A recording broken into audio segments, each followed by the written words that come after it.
New rank season has been out for quite a little while now, which means now I have the best available brawlers I usually be picking up to get your most success and higher your win rate inside a rank. Let's hop straight into these top 15 best brawlers you should be playing inside a ranked. Coming in at number 15. Now, after Ali got a recent of multiple nerfs, she's finally fell off a bit. With that being said, she still wins her 1v1 matchups pretty nicely. She's still a very good assassin in my opinion, but she's definitely nowhere near that broken where her reload speed was just on a complete different level and she was just able to burst out insane amount of damage. She still has her capabilities, but she's not as strong, which is amazing, and she's very much toned down, so that's why she's at the top 15 spot. Coming in at 14, now we have Kit with her recent new hypercharge. Kit has skyrocketed through the meta, and she only gets stronger in the higher tiers, the higher ranks, wherever you go into masters, that legendary. That's where she's played even more. You know, with her hypercharge, she's able to just get confirmed kills, just to stun down enemies, burst enemies down, get 2 kills. If she could just stun you, swipe, jump on another enemy, stun them, swipe, and then just like that, you get a free 2 kills, you get a free basically squad wipe, and you're able to, whatever you're playing, knockout, if you're playing bounty, gem grab, you're able to get some gems. So she's very dangerous, and she's become now, people used her as a slash assassin slash support brawler. Now it's confirmed she's literally assassin. Coming at number 13, we have Chester. Now we still have some aggressive brawlers at the top of the meta here, and Chester is just one of the best anti-tank brawlers inside the game, just pure damage. So it's always good to have an insane brawler like Chester upgraded and playing a brawler like Chester, because he just gives off insane damage and still has one of the best hypercharges inside of the game. Coming at number 12, we have Lily. Now Lily could even be higher on this list, but just based off, sometimes she's not best for the certain maps or environment, but when it comes to gem grab, when it comes to brawl ball, she's literally one of the best assassin brawlers inside of the game here. Just the ability to have insane hypercharge where you take the person out of the game, maybe take the gem carrier out of the game, take the person with the ball out of the game, and then just go invisible again after that. It's just insane that you could just keep doing it, and she passively charges it, so you could just be hiding in a bush behind a wall or something like that, just charging up her hypercharge, charging up her super, and it's absolutely insane. Her instant burst could just shred even tank brawlers. It's crazy. Coming at number 11, we have RT. Now RT has been given an insane hypercharge. He doesn't get the hypercharge as much, but he's still very strong anti-tank inside the game, and he's just an all-around versatile brawler, so he's definitely gonna be played on this list. And with a broken hypercharge, well, as long as he's playing like a mode like gem grab or brawl ball, where the mode gets to again played a lot, it's a lot of minutes on that mode, then he's just gonna get his hypercharge, and once he gets that hypercharge, it's pretty much a squad wipe, which could just change the face of the game. Coming in at number 10, we have Bo, our top 10 brawler here for the best brawlers for ranked. Now Bo is just super strong when it comes to gem grab, mid lane, hot zone, putting down the mines, and then he could just cycle the mines. You could literally just spam Bo pick inside of gem grab, hot zone, and it'll get you free wins from like mythic to legendary too. Like he's still played even in masters lobbies. He's very strong. He's one of the best mid lane brawlers inside the game here. Now he is subject to be getting assassinated. He has nothing to protect himself. But when it comes to those lower ranks, he could just really just stun out enemies. Enemies are just walking on mines, and then he gets the hypercharge one, so it's basically impossible to walk in to pick up a gem or to do anything to get on the zone, and then he just pretty much gets so much area control that it's very hard for you to even play the video game, and it's super annoying. Coming at number 9, we have B. Now B is a good anti-tank, a good long range kind of brawler where she does consistent amount of damage, and she has a great kit paired up with her. Of course, having a good hypercharge, solid super, just good gadgets all around, just an all around long range, easy to hit shot kind of brawler, and does good into tanks and aggros. So it's pretty much a versatile brawler where you can be played a plethora of maps. You know, when there's broken brawlers being banned all around, a brawl like B definitely rises in her stock and her stock value. Coming in at number 8, we have Bonnie. Now Bonnie is basically, after her reworks and hypercharge, she just keeps finding herself being useful for heist, just being a dive brawler, for knockout, just being able to jump on people for long range maps. Her ability just to get her super very fast, get her hypercharge very fast. I'm pretty sure she's one of the brawlers who gets her hypercharge the fastest inside the game, because she's just easy. Like 3 shots, she gets her super, so then getting her hypercharge should be no problem.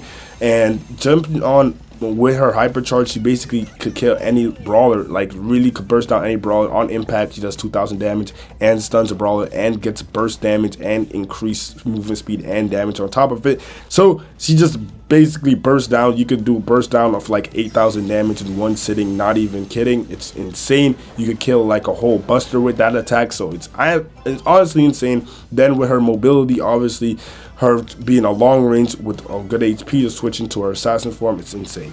Going at number 7, we have Cordelius. After getting an attack buff, he is now a more consistent damage dealer, and then he's also really good. What's really going on in this meta right now is taking brawlers out of the game or is really strong. Basically, he's able to just put you in his dimension, either take you out of the game or just take you out of the game just to get a free kill on you, take you out of the game if you're the gem carrier to assassinate you, take you out of the game if you're about to pop hypercharge. So if a brawler on the enemy team has a broken hypercharge, he's about to pop hypercharge and change the whole game. He can just take you out of the game and you can't even use the hypercharge in that mode, and you can just run around and just waste the whole hypercharge time. So his stocks are going to be rising, and he's going to be a consistent brawler, I think, for the next couple metas because of that ability. Because the more broken hypercharges we're getting, the last of the hypercharges are here, and he's just going to be very good for taking them out and just taking out brawlers who have the most broken hypercharges in the game. At number 6, we have Buster. Now Buster did fall off, I think, a little bit past meta, but now he's getting back to creeping back up because we got recent nerfs to broken brawlers like Draco,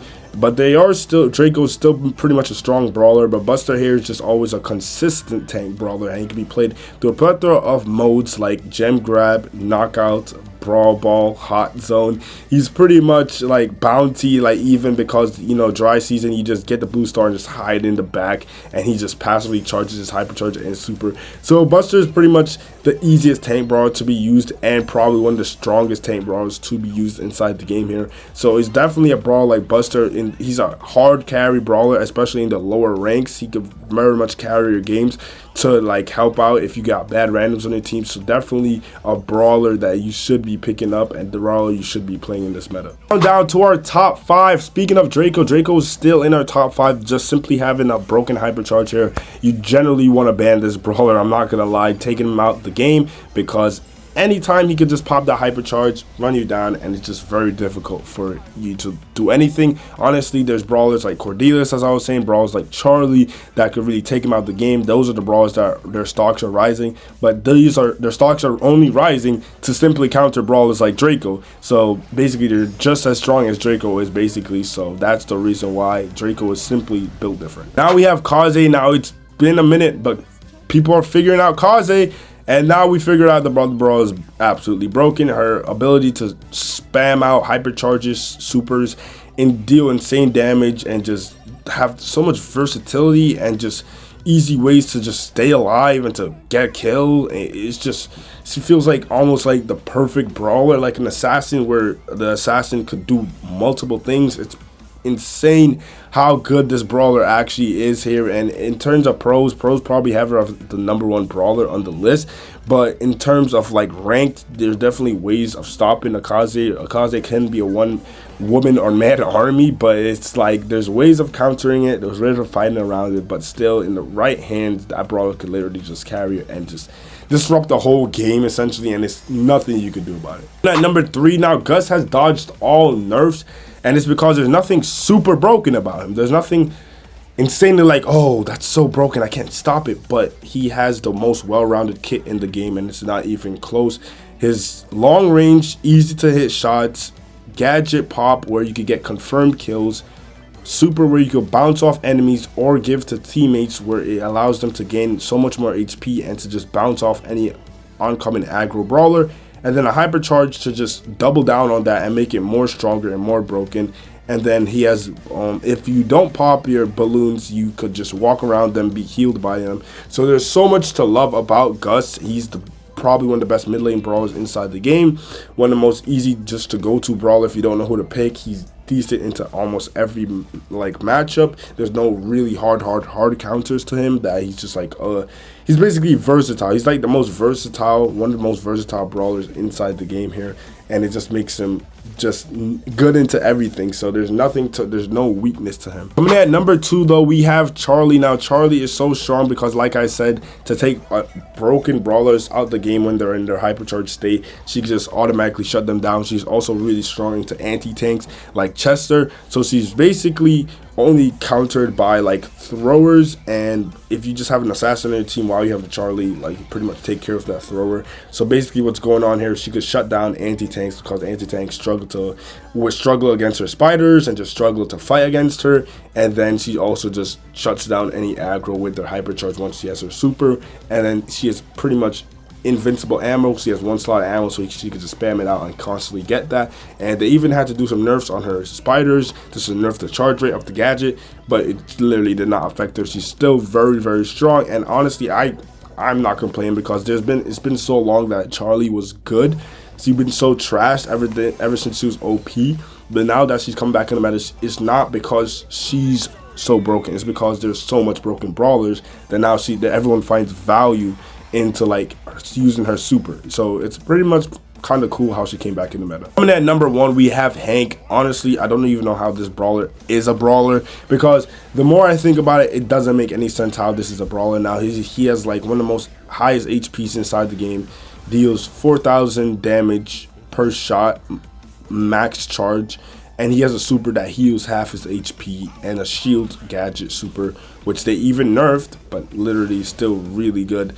So highest HP in the game, has a shield gadget to heal him up, health gear so he could ultimately heal up faster, hit for 4,000 plus pierces, has a hypercharge who just buffs that up and just makes him heal up more, deal even more damage, so over 4,000 damage actually. So how are you supposed to counter this? Most of the times, like, you're already like playing around Hank, or he's already nerfed or banned. So like, it's insane to think of a brawler like Hank and how he's still literally the best brawler in the game, no competition in my opinion. With that being said, these are the top 15 brawlers that you should be playing inside of ranked, and yeah.